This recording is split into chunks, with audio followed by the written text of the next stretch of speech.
This little clock uses around 60 milliamps when the engine's switched off, and that drains the battery too quickly. So what I have done is I have built myself a voltage cut-off circuit which will cut the voltage to the clock when the voltage in the battery drops below around about 12.1.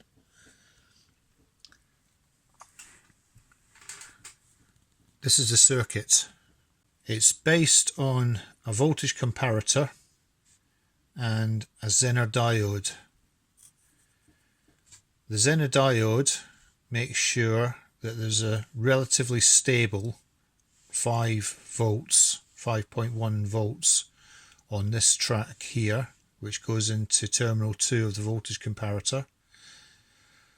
The varying voltage, which is as the battery dies, the voltage drops, and when the voltage here matches the voltage here,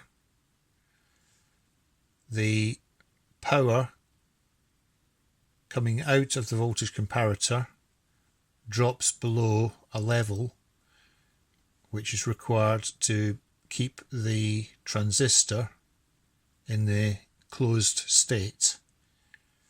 So when the engine's on, the voltage here is about 13 volts, 13.5 volts.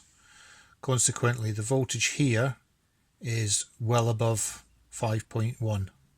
This means that the switches inside the voltage comparator are closed, and there is a voltage supply from 7 to 6 which goes into the transistor, which closes the transistor, which allows the current to flow through the clock to earth. When the voltage drops below a certain level, 5.15, and the switches inside here then open, which means that this line doesn't have the required voltage to keep the transistor in a closed state, and it'll open the switches inside the transistor, which will break the circuit to the clock. By trial and error, I found these two resistances were the resistances that are required to make everything happen. So the first thing I did was I built a breadboard. These are called breadboards, which is based on this circuit, and this is where I did all my trial and error with the potentiometer and found what resistors are required. I connected an ammeter in series here, and when the current through the ammeter dropped significantly from 60 milliamps down to, as it turned out, about 7 milliamps, I knew that the switches inside here and the transistor here had opened. This is where the clock was connected. You have to actually use the real resistance that you're trialing, because if you just used a bulb or something like that, things would be different, because the current versus voltage would change because the resistance is changing all the time. So I now had my circuit. Now I just had to put it onto a circuit board.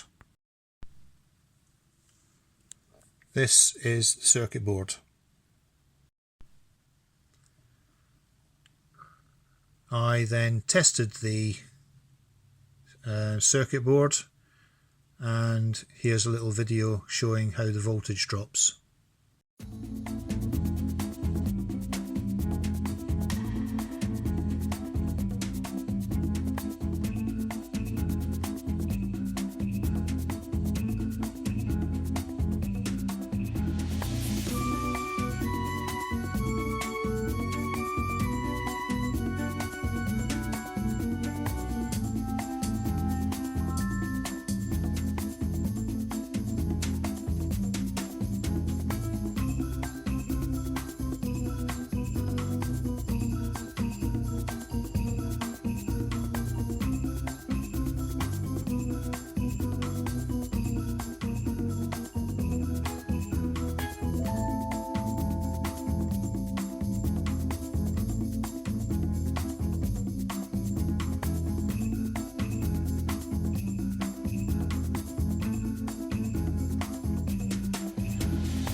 So it works. All I need to do now is cut this circuit board to an appropriate shape, and